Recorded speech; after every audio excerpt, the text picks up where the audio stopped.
చెవిరెడ్డి మోహిత్ రెడ్డి చంద్రగిరి నియోజకవర్గం YSR incharge comments. గత కొద్ది రోజులుగా మాపై విష ప్రచారం చేస్తున్నారు. ఏసీబీ విజిలెన్స్ విచారణ చేసినా ఏ రోజు మేము మాట్లాడలేదు. 2024 జూలై 6వ తేదీ సీఎం చంద్రబాబుకు పవన్ కళ్యాణ్ కు లేఖ రాశారు మా నాన్నగారు.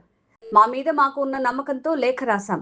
2019లో తుడా బడ్జెట్ 29 కోట్ల రూపాయలు ఉంటే 2024కి 400 కోట్ల స్థాయికి బడ్జెట్ తీసుకొచ్చారు. సురప్పకసంలో తుడా భూముల్లో లేఅవుట్ వేశాం. తిరుపతి మున్సిపల్ కార్పొరేషన్ పరిధిలో కూడా తుడా టవర్స్ నిర్మాణం చేశాం. ప్రతి ఊర్లో కళ్యాణ మండపం, పార్కులు అభివృద్ధి చేశాం. చంద్రగిరి నియోజకవర్గం పరిధిలో ప్రతి గ్రామంలో 3 నుంచి 4 కోట్ల అభివృద్ధి పనులకు ఖర్చు చేశాం. ప్రతి పల్లెలో అభివృద్ధి పనులు చేశాం. మాపై ఎన్నో ఆరోపణలు చేస్తున్నారు. మరియు కొన్ని పత్రికల వాళ్ళు మాటకొస్తే తురాలో అవినీతి జరిగింది, తురాలో ఆక్రమణలు జరిగాయి, తురాలో ఇంకోటి జరిగిందని చెప్పి రోజుకు ఒక లీక్ లాగా వదలడం జరుగుతూ ఉంది. వాళ్ళు లోకల్ ఎమ్మెల్యే శాసనసభ్యులు పులివర్తి నాని గారు ఇలాంటి పనులన్నీ కూడా ఒక విచారణని ప్రభావితం చేసేలాగా ప్రతిసారి వారానికి ఒక రోజు ఈ విధంగా లీక్లు ఇచ్చి మమ్మల్ని డిఫేమ్ చేసేలాగా మాటికి ఈ విధమైన ఆరోపణలు చేస్తున్నారు. దానికి ఈరోజు సమాధానం చెప్పుదామనే ఈ ప్రెస్ మీట్ పెట్టడం జరిగింది. ముందుగా ఇంతకాలం పెట్టకపోవడం కూడా కారణం అదే. ఎందుకంటే ఒక వ్యవస్థ, ఒక ఏసీబీ లాంటి వ్యవస్థ దీని మీద విచారణ చేస్తూ ఉంటే మా స్థాయిలో మేము ప్రెస్ మీట్లు పెట్టి ఇంకోటి చేసి ప్రభావితం చేయకూడదు, నిష్పక్షపాతంగా ఈ ఒక్క విచారణ జరగాలి, మేము చేసిన మంచి కూడా వీళ్ళు చేసిన విచారణగా బయటకు వస్తుందనే ఒక ఆలోచనతో ఇంతకాలం 2 నెలలుగా 3 నెలలుగా ఏసీబీ చేసినా, దాని ముందు విజిలెన్స్ చేసినా, ఏ ఒక్క డిపార్ట్మెంట్ చేసినా కూడా మనం విచారణ అయ్యేంత వరకు మనం మాట్లాడకూడదని చెప్పి ఒక ఆలోచనతోనే ఇంతకాలం పెట్టలేదు. కానీ రోజు మా మీద రాస్తున్నప్పుడు ఖచ్చితంగా సమాధానం ప్రజలకి, అదేవిధంగా ప్రతి ఒక్కరికి చెప్పే బాధ్యత కూడా మా మీద ఉంటుంది. కాబట్టి ఈరోజు దీని మీద ప్రశ్న పెట్టాలనుకుంటున్నాం. ముందుగా వీళ్ళు మేము విచారణ చేయించాం, మేము ఇది చేస్తాం అది చేస్తామని మీరు ఎన్నోసార్లు ప్రగల్భాలు పలుకుతున్నారు. ఈరోజు చెప్తున్నాను, మీరు విచారణ చేయడం కాదు, మా నాన్నగారు 2024 జూలై 6వ తేదీ ఇప్పుడు ముఖ్యమంత్రి నారా చంద్రబాబు నాయుడు గారికి ఒక లెటర్ రాయడం జరిగింది. అదంతా కూడా ఇక్కడున్న పాత్రికేయ మిత్రులందరికీ తెలిసి లెటరు, ఇది ఏమీ సీక్రెట్గా ఏం రాయలేదు. ఓపెన్గా మేము ఇవన్నీ లెటర్ రాస్తామని చెప్పి మరి ప్రెస్ మీట్ రిలీజ్ చేసి మరి ఆ రోజు నాన్నగారు మేము తుడాలో అభివృద్ధి చేశామా అవినీతి చేశామా తేల్చండి అని చెప్పి మా మీద మాకున్న నమ్మకంతో, ఆ రోజు ప్రజలకి మంచి చేశామని ఒక నమ్మకంతో ఆ రోజు మేము ఈ లెటర్ రాసి నారా చంద్రబాబు నాయుడు గారికి, అదేవిధంగా పవన్ కళ్యాణ్ గారికి, అదేవిధంగా ఇప్పుడున్న ప్రభుత్వ పెద్దలు అందరికీ కూడా ఆ రోజు మేము లెటర్ రాయడం జరిగింది. అంటే మా మీద మాకున్న నమ్మకం అని చెప్పి ఈరోజు మీకు తెలియజేస్తున్నా. అదేవిధంగా ఇంకొక విషయం కూడా తెలియజేస్తున్నా. తులా గురించి కొంతమందికి అవగాహన ఉంది, చాలామందికి అవగాహన లేదు. తులా అనేది చాలా చిన్న సంస్థ. 2019లో తురా బడ్జెట్ కేవలం 29 కోట్లు, ఒక సంవత్సరానికంతా కలిపి తురా బడ్జెట్ 29 కోట్లు. ఎప్పుడైతే మా నాన్నగారు మరియు నేను, మా కుటుంబం తురాకి చైర్మన్లుగా వచ్చామో, తురాని డెవలప్ చేయాలి, ఒక రోల్ మోడల్గా తీసుకురావాలి, తురా ద్వారా ఈ చుట్టుపక్కల ఎన్నో పల్లెలను డెవలప్ చేయాలనే ఒక ఉద్దేశంతో 2019లో 29 కోట్లు ఉన్న ఒక బడ్జెట్ ఉన్న సంస్థను మేము బయటకు వచ్చేసరికి 2024లో 400 కోట్ల పైగా ఒక సంవత్సరానికి బడ్జెట్ వచ్చేలాగా ఆ రోజు కృషి చేయడం జరిగింది.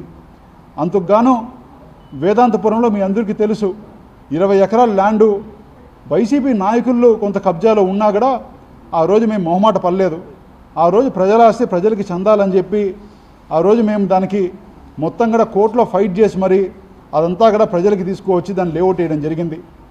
అదేవిధంగా సూరప్పకసంలో ఆల్మోస్ట్ 100 ఎకరాల పైగా తురా లేఅవుట్ ఒకటి అక్కడ కొంతమంది రైతులు అక్రమంగా పెట్టుకోవడం కావచ్చు, అదేవిధంగా ఎంఆర్ అనే కంపెనీకి కొంత భాగము ఆ రోజు గవర్నమెంట్ ఇచ్చేస్తే 10 ఏళ్ళు వాళ్ళు స్టార్ట్ చేయకపోవడం కావచ్చు, ఇవన్నీ ఇబ్బందులు ఉంటే నాన్నగారు అదేవిధంగా అప్పుడున్న వీసీ గారు కలిసి అవన్నిటినీ కూడా లీగల్ క్లియర్ చేసి రైతులందరినీ కన్విన్స్ చేసి వాళ్ళందరికీ సపరేట్గా ప్లాట్లు ఇచ్చి మరి ఆ భూమి అంతా తురాకి తీసుకువచ్చి లేఅవుట్ వేయడం జరిగింది.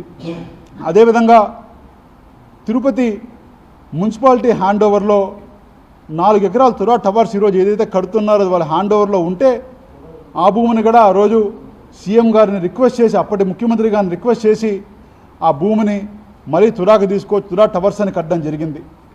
ఇవన్నీ కూడా తురా ద్వారా ప్రజలకు ఆదాయం కావాలి, ప్రజలకు 10 మేలు చేయాలి అని చెప్పి ఒక ఉద్దేశంతో ఇవన్నీ కూడా ఆ రోజు ప్రజల కోసం మేము చేసిన మంచి అని చెప్పి ఈరోజు మీకు తెలియజేస్తున్నాం. ఆ వచ్చిన ఆదాయం ద్వారా తురా ఆఫీస్ని ఈరోజు ఏ కార్పొరేట్ ఆఫీస్ కూడా తక్కువ లేకుండా ఆ స్థాయిలో తురా ఆఫీస్ని డెవలప్ చేయడం జరిగింది. అదేవిధంగా ఎన్నో పార్కులు ఊరూరు డెవలప్ చేయడం జరిగింది. ప్రతి ఊర్లో కళ్యాణ మండపాలు కట్టడం జరిగింది. ప్రతి ఊర్లో మనం ఎన్ని డెవలప్ చేశామంటే ఒక్కొక్క ఊరికి కనీసం అంటే 3 నుంచి 4 కోట్ల రూపాయలు చంద్రగిరి కాన్స్టిట్యున్సీలో కావచ్చు, అదేవిధంగా ఇతర నియోజకవర్గాల్లో కావచ్చు, చాలా నియోజకవర్గాల్లో సుమారు కొన్ని 100 కోట్లు పెట్టి ప్రతి పంచాయతీని డెవలప్ చేయాలనే ఉద్దేశంతో తురా ద్వారా డెవలప్ చేయడం జరిగింది. తురాలో గత ఇన్ని సంవత్సరాల్లో స్వతంత్రం వచ్చినప్పటి నుంచి తురా 1970లో స్టార్ట్ అయితే సుమారు 40-50 సంవత్సరాలకి తురాకి పెన్షన్లు ఇవ్వడానికి కూడా డబ్బులు లేకపోతే నాన్నగారు వచ్చినప్పుడు సుమారు 15 కోట్ల డబ్బు ఖర్చు పెట్టి తురా ఉన్న ప్రతి ఒక్కరికి పనిచేసిన వాళ్ళందరికీ పెన్షన్లు ఇవ్వడం జరిగింది. ఇవన్నీ కూడా ఒక సామాన్య ఒక చిన్న సంస్థగా ఉండే తురాని ఈరోజు ఒక మంత్రులు సైతం మాకు తురా ఇస్తే మేము డెవలప్ చేస్తామనే స్థాయికి నాన్నగారు కృషి చేసి ఆ రోజు తురాని డెవలప్ చేయడం జరిగింది. ఇవన్నీ కూడా మీ దృష్టికి ఈరోజు తేవాలనుకుంటున్నాను. అదేవిధంగా ఈ డబ్బుతో ప్రతి పల్లి డెవలప్ చేసి పల్లెల్లో అంతా కూడా సుమారు 540 వర్కుల పైన చంద్రగిరి కాన్స్టిట్యున్సీలో పిలిచి చిన్న వర్కులు 10 లక్షలు 20 లక్షలు రోడ్లు కావచ్చు, డ్రైన్స్ కావచ్చు, ఇతరితర కావచ్చు, చిన్న వర్కులు ఎన్నో విధాలుగా మేము డెవలప్ చేయడం జరిగింది. ఇవన్నీ కూడా మేము చిరాకు చేసిన మేలు అని చెప్పి మీ ద్వారా తెలియజేస్తున్నాం. అదేవిధంగా మా మీద ఇంత మంచి చేస్తూ ఉన్నా కూడా, ఇంత మంచి చేసినా కూడా ఎన్నో ఆరోపణలు చేస్తున్నారు. ఆ ఆరోపణలకి సమాధానం చెప్పే బాధ్యత మాకుంది కాబట్టి ఈరోజు కొన్ని అంశాలు మీ దృష్టికి కూడా నేను తేవాలనుకుంటున్నా. వాళ్ళు చేసే మొట్టమొదటి ఆరోపణ ఏంటంటే బెంచులు, తురా బెంచులు ఒక తక్కువ రేటుకి ఏదో ఉంటే మీరు ఎక్కువ రేటుకి పిలిచి దాంట్లో ఏదో ఆదాయం పొందారని చెప్పి మా మీద ఒక ఆరోపణ చేస్తున్నారు. నిజంగా నేను ఇక్కడి నుంచి చెప్తున్నాను, సేమ్ తురా బెంచ్ ఏదైతే వేశారో 7 కోటింగులు ఉన్న బెంచు, ఆ స్థాయిలో ఫిట్టింగ్ చేసిన బెంచు ఏదైతే వేశారో 9,000 రూపాయలకి వేసిన బెంచు, అదే బెంచు 2016లో ఆనాటి ముఖ్యమంత్రి గారు నారా చంద్రబాబు నాయుడు గారు పుష్కరాల్లో ఆ రోజు అదే బెంచు 14,400 రూపాయలకి టెండర్లు పిలిచి మరీ అదే బెంచ్ వేయడం జరిగింది. కొన్ని వేల బెంచ్లు వేయడం జరిగింది. అక్కడ ఆ టెండర్లు కాపీలు ఉన్నాయి, ఆ టెండర్ డీటెయిల్స్ ఉన్నాయి. ఈరోజు ఏ స్పెసిఫికేషన్స్ అయితే 9,000 రూపాయలకి మేము పిలిచామో అదే బెంచు 14,000 రూపాయలకి ఆనాటి ముఖ్యమంత్రి చంద్రబాబు నాయుడు గారు అక్కడ పుష్కరాల్లో వేయడం జరిగింది. అదేవిధంగా తురా పార్కు గురించి చెప్తున్నారు, ఇన్ని కోట్లు పెట్టి తురా పార్క్ డెవలప్ చేశామని. నిజమే, తురా పార్కులో సుమారు 40-45 కోట్ల రూపాయలు మేము పెట్టి తురా పార్క్ని ఈరోజు రాయలసీమలోనే ఎక్కడా లేని విధంగా, నాకు తెలిసి ఆంధ్రప్రదేశ్లో ఇలాంటి పార్క్ ఎక్కడ లేదని నా పర్సనల్ అభిప్రాయం. అలాంటి పార్క్ మేము డెవలప్ చేశాం. సుమారు 45 కోట్లు పెట్టి మేము డెవలప్ చేసాం పార్కు. ఈరోజు రోజుకి కనీసం అంటే 3,000 మంది పైగా విజిట్ చేసి నెలకి ఒక 80-90 వేల మంది ఫుట్బాల్ ఈరోజు ఆ పార్క్ మీద ఉంది. అదే 70 కోట్లు పెట్టి మీ గవర్నమెంట్లో మీరు అధికారంలో ఉన్నప్పుడు అవిలాల పార్క్ మీరు డెవలప్ చేశారు. ఏది 45 కోట్లు, దానికి సగానికన్నా కొంత ఎక్కువ మేము పెట్టిన పార్క్కి ఈరోజు కొన్ని వేల మంది, 500 మంది క్రీడాకారులు వాడుతున్నారు. 2 నుంచి 2,500 మంది ప్రజలు రోజు వాకింగ్లకి ఇతరకి వస్తున్నారు. మీరు 70 కోట్లు పెట్టి మీరు డెవలప్ చేశారు. ఈరోజు 70 కోట్లు పెడితే అది దాన్ని ఎట్లా ఉపయోగిస్తున్నారు అనేది నేను కొత్తగా చెప్పాల్సిన అవసరం లేదు. ఎక్కువ ప్రతి ఒక్కరికి కూడా మీ అందరికీ తెలుసు. అదేవిధంగా మీరు ఇదొక్కటే కాదు, మెడికల్ క్యాంపులు కరోనా వచ్చిన తర్వాత ఎంతోమంది ఇబ్బంది పడుతూ ఉంటే ప్రజలందరూ కూడా ఆరోగ్య సమస్యలు ఏవో తెలియకుండా హఠాత్తుగా మరణాలు ఇవన్నీ ఉంటా ఉంటే కరోనా తర్వాత షుగర్లు, బీపీలు, ఇతరితరవి చాలా ఏమున్నా ఏం లేవని తెలుసుకోలేని పరిస్థితుల్లో కింది స్థాయి ప్రజలు చాలామంది ఉంటే సుమారు 1,00,000 మందికి పైగా మేము మెడికల్ క్యాంపులు నిర్వహించి మెడికల్ టెస్టులు చేయాలని చెప్పి బయట 40 రకాల టెస్టులు ఈరోజు అపోలో ఫార్మాలో ఆ రోజు ఏదైతే చేశారో అదే టెస్టులు ఈరోజు అపోలో ఫార్మాలో 3,000 రూపాయలు ఒక టెస్ట్ ఖర్చు ఉంటే 350 రూపాయలకి, అంటే దానికి ఉన్న సుమారు 10 నుంచి 15% డబ్బుకి ఆ రోజు కొన్ని కంపెనీస్ని తీసుకువచ్చి మీరు స్పాన్సర్గా చేయండి, మేము ఉన్నాము అని చెప్పి వాళ్ళకి భరోసా ఇచ్చి కంపెనీస్తో మేము రిక్వెస్ట్ చేసి మరి స్పాన్సర్షిప్తో సహా ఆ రోజు సుమారు 10-15% ఒరిజినల్ ఖర్చుకి ఈరోజు బయట చేసుకుంటే ఎంత అవుతుందో దానికి 15%కి కేవలం 15% ఖర్చుకి ఆ రోజు తురా డబ్బు పే చేసి సుమారు 1,00,000 మందికి పైగా చంద్రగిరి కాన్స్టిట్యున్సీలో మెడికల్ క్యాంపులు చేయడం జరిగింది. ఇవే కాకుండా ఈ మధ్య సోషల్ మీడియాలో కూడా నిన్న మొన్న కూడా మేము చూస్తున్నాం, ఒక ఆరోపణ చేస్తున్నారు. ఎంపీడీఓ అకౌంట్లో 221 కోట్లు మీరు ట్రాన్స్ఫర్ చేసి అవి అక్రమంగా ట్రాన్స్ఫర్ చేశారు, ఇంకోటి ట్రాన్స్ఫర్ చేశారు అని చెప్పి మీరు ఈ మధ్య సోషల్ మీడియాలో కూడా పెట్టేస్తున్నారు. ఇది ఒక్కడే సమాధానం చెప్తున్నా. తురాలో ఈరోజు ఇంజనీరింగ్ స్టాఫ్ కేవలం 6 మంది మెయిన్ స్టాఫ్ ఉన్నారు అంతే. 6 మంది మెయిన్ స్టాఫ్ ఉన్న ఒక ఇంజనీరింగ్ స్టాఫు కొన్ని 100 కోట్ల వరకు ఏ విధంగా చేస్తారని చెప్పి ఈరోజు మీరే సమాధానం చెప్పాలి. ఎందుకంటే ఒక 6 మంది స్టాఫ్తో ఈరోజు 50 లక్షలు వర్క్ చేయడం కూడా కష్టం. అలాంటిది కొన్ని 100 కోట్లు చేస్తారంటే ఖచ్చితంగా మండల వ్యవస్థ ఇన్వాల్వ్ అవ్వాలి, సచివాలయ వ్యవస్థ ఇన్వాల్వ్ అవ్వాలి, కింది స్థాయి నుంచి అందరూ ఇన్వాల్వ్ అయితేనే, గవర్నమెంట్ వ్యవస్థ ఇన్వాల్వ్ అయితేనే ఇది కుదురుతుందని ఒక ఉద్దేశంతో 221 కోట్లు డైరెక్ట్గా అన్ని అప్రూవల్స్తో, మళ్ళీ చెప్తున్నాను, ఇక్కడ తురా బోర్డు అప్రూవల్ కావచ్చు, కలెక్టర్ గారు అప్రూవల్ కావచ్చు, అందరూ అప్రూవల్స్తో ఆ రోజు అవంతా కూడా మండల్స్కి ట్రాన్స్ఫర్ చేసి అవన్నీ కూడా ప్రతి పల్లెలో ఒక్కొక్క చిన్న వర్కుల నుంచి సచివాలయ ఎంప్లాయీస్ని ఉపయోగించుకొని సచివాలయ ఇంజనీరింగ్ కొన్ని 100 మంది సచివాలయ ఇంజనీరింగ్ ఉన్నారు, 100 మంది సర్వేయర్లు ఉన్నారు. ఈ స్టాఫ్నంతా ఆ రోజు ఉపయోగించుకొని ఈ వర్క్ అంతా కంప్లీట్ చేయడం జరిగింది. నాకు ఒక్కటే అర్థం కావడం లేదు, ఈరోజు 200 కోట్లు మీరు ఎలా పంపిస్తారని అడిగేవాళ్ళు 2,000 కోట్లు ఎన్ఆర్జీఎస్ ఫండ్ డైరెక్ట్గా మేము ఏ ఎంపీడీ అకౌంట్కి డబ్బు అవుతుందో అదే ఎంపీడీ అకౌంట్కి 2,000 కోట్లు డైరెక్ట్గా 5 ఏళ్ళకి డబ్బు పోయింది, లాస్ట్ 5 ఏళ్ళు. అంటే అవంతా కూడా తప్పేనా, అదంతా అవినీతేనా అని చెప్పి ఈరోజు మిమ్మల్ని సూటిగా అడుగుతున్నా. అదేవిధంగా ఈరోజు బయట దానికి ఏ విధంగా పంపిస్తారు తురాక్ కాదని కొంతమంది ఆరోపిస్తున్నారు. ఆనాటి చంద్రబాబు నాయుడు గారు ఆ రోజు ఎయిర్పోర్ట్ డెవలప్మెంట్ అని చెప్పి సుమారు ఒక 20 కోట్ల రూపాయల పైన ఆ రోజు ఎయిర్పోర్ట్ అథారిటీకి ఏ విధంగా మీరు డబ్బులు ఇచ్చారని చెప్పి ఈరోజు ఆరోపిస్తున్నా. ఎందుకంటే ఈరోజు పల్లెలకి డెవలప్మెంట్గానే ఇచ్చాం, ఆ రోజు ఎటువంటి సంబంధం లేకుండా మీరు ఎయిర్పోర్ట్ బయట గ్రీనరీ అని చెప్పి ఇదని చెప్పి అదని చెప్పి ఆ రోజు మీరు డైరెక్ట్గా ఆ రోజు ఇవ్వడం జరిగింది. ఇవన్నీ కూడా మీరు ఒక్కసారి ఆరోపణలు చేసే ముందు మీరు ఆలోచించి ఆరోపణలు చేయాల్సిందిగా విజ్ఞప్తి చేస్తున్నా. అదేవిధంగా ఇంకోటి కూడా నిన్న ఒక ఆరోపణ చేయడం జరిగింది. మీరు తురా అధికారులని మేమేదో ఒక లెటర్ రాశాము, ఆ లెటర్లో అధికారులను మీరు బలిస్తున్నారు, అధికారులను మీరు ఇది చేస్తున్నారని చెప్పి అధికారుల పేర్లు మేమేదో చెప్పామని చెప్పి ఒకటి మీరు ఈరోజు చెప్పడం జరిగింది. నేను చెప్తున్నా, ఇదే మేము రాసిన లెటర్.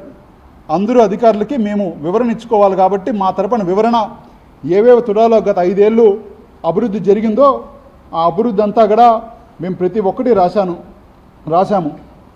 కానీ కొంతమంది ఎందుకో తెలుగు చదవడం వచ్చో రాదో నాకు తెలియదు, కానీ మేము రాసింది 26వ పేజీ. మీరు ఒక్కసారి చూస్తే మా నాన్నగారు రాసిన లెటర్లో ఏముందంటే, ఒక్కసారి ఈ లెటర్ మీరు చూడండి. ఈ లెటర్లో ఏముందంటే 26వ పేజీలో మేము గత 5 ఏళ్ళు ప్రజల కోసం ఎంతో కష్టపడి అధికారులు మేము అందరం కష్టపడి అభివృద్ధి చేసిన తర్వాత ఎంతోమంది నిబద్ధతతో అధికారులు పనిచేసిన తర్వాత మీరు నిజంగానే మా మీద కక్ష తీర్చుకోవాలంటే, నిజంగానే మమ్మల్ని ఇబ్బంది పెట్టాలంటే మీరు ఏదో ఒకటి రాసి ఎవరో ఒకరిని బెదిరించి ఒక సంతకం పెట్టించుకొని ఏ తప్పు జరిగిందని లేని తప్పుని మీరు చూపించాలనుకుంటే ఏ అధికారిని ఇబ్బంది పెట్టద్దండి. మేము డైరెక్ట్గానే మమ్మల్ని అరెస్ట్ చేయండి, మేము అధికారులు ఇబ్బంది పెట్టద్దని, మేము ముందున్నామని చెప్పి భరోసా ఇవ్వడానికి అధికారుల కోసం ఆ రోజు మేము ఈ లెటర్ ఒకటి రాయడం జరిగింది. అంటే వాళ్ళు ఒక తప్పుడు స్టేట్మెంట్లతో తప్పుడు దాంతో ఈ విధంగా ఒక మనిషిని ఇబ్బంది పెట్టాలంటే, మమ్మల్ని ఇబ్బంది పెట్టడానికి కింద అధికారులను బలి చేయాలని అనే ఆలోచనతో వాళ్ళు ఉంటే వాళ్ళందరికీ కూడా సమాధానం ఏం చెప్పామంటే, మేము సిద్ధం, మిమ్మల్ని అరెస్ట్ చేయాలంటే యాంటిసిపేటరీ బెయిల్ కూడా మేము వేయము, మేము డైరెక్ట్గా మేము అరెస్ట్ చేయాలంటే మేము సిద్ధంగా ఉన్నాం, మీరు ఏమైనా అరెస్ట్ చేసుకోండి మేము సిద్ధంగా ఉన్నామని చెప్పి ఏ ఒక్క అధికారిని ఇబ్బంది పెట్టొద్దని చెప్పి ఆ రోజు మేము ఈ విధంగా లెటర్ రాయడం జరిగింది. దాన్ని వక్రీకరిస్తూ ఏదో అధికారులను మేము ఏదో చెప్పామని చెప్పి నిన్న సోషల్ మీడియాలో దాంట్లో సర్క్యులేట్ చేస్తున్నారు. నిజంగానే ఇంత బాధాకరంగా తెలుగు చదవడంగా రాని కొంతమంది, ముఖ్యంగా ఇక లోకల్ శాసనసభ్యులు ఒకసారి మీడియా మిత్రుల 26వ పేజీ చదివి ఆయనకి వినిపిస్తే కొంత తెలుస్తుందని చెప్పి కానీ ఇక్కడి నుంచి తెలియజేస్తున్నా. మరొకసారి తెలియజేస్తున్నా, మేము గత 5 ఏళ్ళు ప్రజల కోసం నిష్పక్షపాతంగా కష్టపడినాం, పనిచేసాం. మా సొంత డబ్బే కొన్ని కోట్ల రూపాయలు మేము ఖర్చు పెట్టడం జరిగింది. కోవిడ్లో కావచ్చు, పెళ్లి కానుకలు కావచ్చు, చాలా విధాలుగా 1 కాదు 2 కాదు, కొన్ని చాలా ఎవ్రీ పండగలకు ఇవ్వడం కావచ్చు, ప్రతి దాంట్లో మేము ఖర్చు పెట్టి ఆ రోజు ప్రజల కోసం కష్టపడడం జరిగింది. మీరు నిజంగానే కక్ష సాధింపుగా మమ్మల్ని అరెస్ట్ చేయాలన్నా, మమ్మల్ని ఇబ్బంది పెట్టాలన్నా, మీరు సంతృప్తి పడాలని ఏదైనా చేసినా కూడా ఇక్కడ భయపడే వాళ్ళు ఎవ్వరూ లేరని కూడా మరొకసారి తెలియజేస్తున్నా. ప్రజల కోసం జైలుకి పోవడానికైనా నేనైనా, మా నాన్నగారైనా, మా కుటుంబమైనా మేమందరం సిద్ధంగా ఉన్నాం. ఒకసారి కాదు, 10 సార్లు కాదు, మీరు 100 సార్లు పెట్టినా కూడా ప్రజల కోసం పోరాటం చేస్తాం తప్ప వెనక్కి పోయే ప్రసక్తే లేదని కూడా మరొక్కసారి ఇక్కడి నుంచి మీడియా మిత్రుల ద్వారా ప్రతి ఒక్కరికి తెలియజేస్తున్నా. ఎటువంటి తప్పు ఈ రోజు వరకు మేము ఎప్పుడూ చేయలేదు. ఎటువంటి ఒక చిన్న రూపాయి కూడా ఒక తప్పుడు పని చేసి సంపాదించే ఆలోచన, ఉద్దేశం కూడా మాకు లేదు. మంచి చేద్దామనే ఈరోజు రాజకీయాలకు వచ్చాం. అలాంటిది మా మీద కక్ష సాధింపుగా మా నాన్నగారిని 230 రోజులు అక్రమంగా అరెస్ట్ చేయడం జరిగింది. మా మీద కేసులు పెట్టడం జరిగింది. నా మీద కొన్ని 10ల సంఖ్యలో పెట్టారు. సంబంధం రాజకీయాలకి కొత్తగా ఒక 3 ఏళ్ళు 4 ఏళ్ళ ముందుకు వచ్చింది. నా మీద గవర్నమెంట్ మాడిన వెంటనే నా మీద ఎన్ని కేసులు పెట్టారు, అన్ని కేసులు పెట్టారు. మా నాన్నగారి మీద కేసులు పెట్టి అరెస్ట్ చేశారు, మా తమ్ముడి మీద పెట్టారు. ఇంకా మా కుటుంబంలో ఎవరు మిగిలింటే వాళ్ళందరి మీద కూడా కేసులు పెట్టినా కూడా మేము ప్రజల కోసం పోరాడతాం తప్ప మేము వెనక్కి పోమం కూడా ఇక్కడ మీడియా మిత్రులు సాక్షిగా అందరికీ తెలియజేస్తూ మరొకసారి ఈరోజు ఇక్కడ విచ్చేసిన మీడియా మిత్రులందరికీ పేరు పేరున ధన్యవాదాలు తెలియజేస్తున్నా. థ్యాంక్ యూ అన్న. ఇదే లేఖ మేము రాసిన ఈ బుక్ ఇచ్చాము అందరికీ.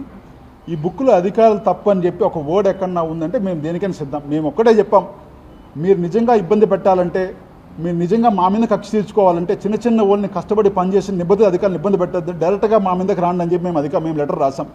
ఇంత ధైర్యంగా రాసిన లెటర్ నాకు తెలిసి భారతదేశ దాంట్లో నాకు తెలిసి ఎవరు రాస్తారో తెలియదు, కానీ మా నాన్నగారు అయితే ఇంత ధైర్యంగా లెటర్ రాశారని తెలియజేస్తున్నాను.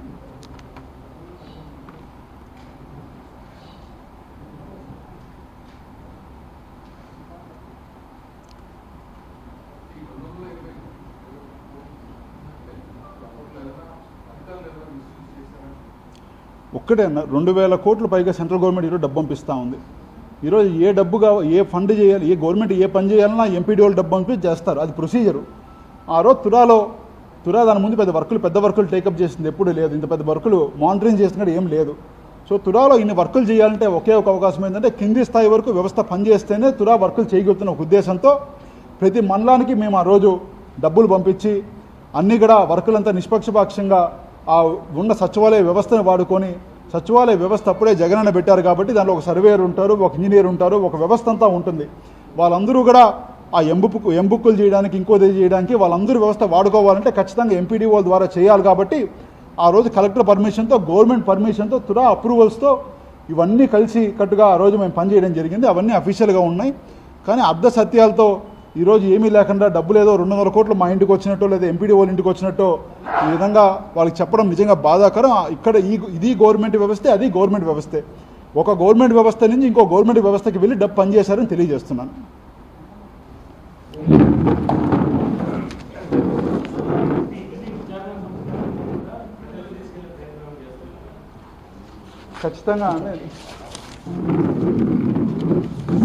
ఖచ్చితంగానే ఇన్ని రోజులు మేము విచారణ సంస్థకి మనం ఇన్ఫ్లుయెన్స్ చేయకూడదు, మేము ప్రెస్ మీట్లు పెట్టి మాటగా వాళ్ళ మీద ఆరోపణలు చేసి ఇంకోటి చేస్తే మా సైడ్ నుంచి మేము ఏదో ఒక విచారణ సంస్థకి ఇన్ఫ్లుయెన్స్ చేసినట్టు ఉంటుందని ఒక ఉద్దేశంతో ఈ రోజు వరకు ఇన్ని ఆరోపణలు చేసినా అప్పుడప్పుడు ప్రెస్లో కొంతమంది రాపిస్తూ ఉన్నా కూడా మేము ఎప్పుడూ పట్టించుకోలేదు. కానీ ఈరోజు మరీ మితిమీరంగా రోజుకు మార్చి రోజు ఏదో ఒకటి మా మీద ఆరోపణలు చేస్తూ ఉంటే ఖచ్చితంగా రాజకీయాల్లో ఉన్నాం కాబట్టి ప్రజలకు వివరణ ఇవ్వాల్సిన అవసరం మా మీద ఉంది. కాబట్టి ఈరోజు మేము వచ్చి ఈ వివరణ ఇవ్వడం జరుగుతూ ఉంది. అందుకే ఈ బుక్ కూడా ఆవిష్కరించడం జరుగుతూ ఉంది. ఈ బుక్లో కూడా ఒక్కసారి పాతికేయ మిత్రులందరూ కూడా ఈ బుక్ ఒక్కసారి చదవాల్సిందిగా నా విజ్ఞప్తి. Thank you. తప్పకుండా అన్న, ఎందుకంటే ఇది మేము రాసిన బుక్లో ప్రతి దానికి చేసిన ప్రతి పనికి మేము సమాధానం చెప్పడం జరిగింది. అయినా కూడా మా మీద అన్యాయంగా తప్పులుగా ఏదైనా ఇబ్బంది పెట్టాలనుకుంటే ఖచ్చితంగా ప్రజల్లో ఊరూరికి పోయి మేము చేసిన మంచి పనులు ఖచ్చితంగా తెలియజేసే ప్రయత్నం కూడా పాదయాత్రగా కూడా అవసరమైతే వెళ్ళి ఊరూరు మేము చేసిన పనులు చూపించి తెలియజేసే ప్రయత్నం కూడా చేస్తామని తెలియజేస్తున్నాను.